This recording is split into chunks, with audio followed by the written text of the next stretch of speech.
যে আপা, এই আপা আমাদেরকে গণভবনে আমাদেরকে ঢাকায় অফার করতো, আমাদেরকে তুলে নিয়ে গিয়ে অফার করতো যে বিদেশে আমাদেরকে সেটেল করে দিবে, আমাদের যা লাগবে তাই দিবে, আমাদের পরিবারকে সেটেল করে দিবে। আমরা তো আপার কথা শুনি নাই, আমরা তোর আপার কথা এগুলো শুনি নাই। আমরা চাইলেও ওই সময় নেগোসিয়েশনে যাইতে পারতাম। দালালি কোনটাকে বুঝাস?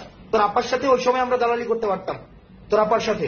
যারা ন্যূনতম, যাদের গণতান্ত্রিক আমি না, যারা ফেসিবাদের পক্ষের, তাদের সাথে তারা ভদ্রতা পর্যন্ত ডিজার্ভ করে না, কোন ধরনের ভদ্রতা পর্যন্ত ডিজার্ভ করে না, কোন ভদ্রতাও না। একটা ফেসিবাদের দূষরের ন্যূনতম কোন রাজনৈতিক অধিকার নাই। সুতরাং আজকে আপা নিধন কর্মসূচিতে আপনারা আসেন, যদি আর বিদেশে বসে বসে যারা হুঙ্কার দেন, যদি ওই যে কি দেখা না দাও তাইলে কথা কইও না, চুপ করে থাকেন, ন্যূনতম লজ্জা শরম কিচ্ছু নাই বেটা।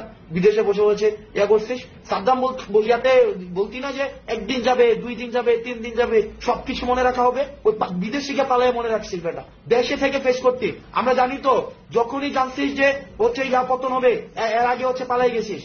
তোরা তো আন্দোলন ফিক্স করতে হচ্ছে পুলিশের সাথে সমঝোতা করে, পুলিশকে আগে ফোন দিয়ে সমঝোতা করতে যে আন্দোলন পুলিশ কোন জায়গায় থাকবে, তোরা কোন জায়গায় থাকবে। আমরা এগুলো জানি না, আমরা এগুলো পরে আমরা প্রত্যেকটা পোর্টফোলিও আমরা বের করেছি যে আন্দোলন আওয়ামী লীগের সময় যে আন্দোলন হতো, ওরা পুলিশের সাথে বসে বসে আন্দোলনের গতিপথ নির্ধারণ করত।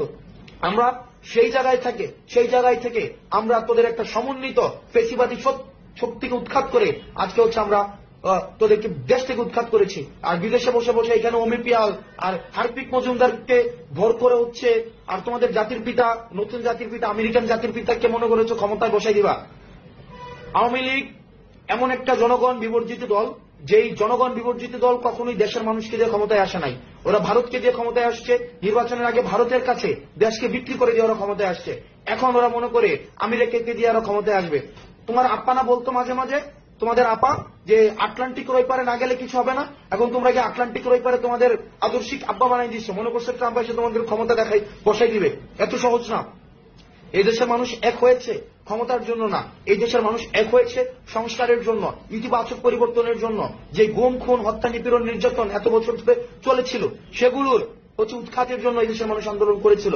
সুতরাং তোমরা আবার তোমাদের আপাকে এসে ক্ষমতায় বসাবা, যারা এতদিন ধরে গুম, খুন, নির্যাতন, নিপীড়নের সংস্কৃতি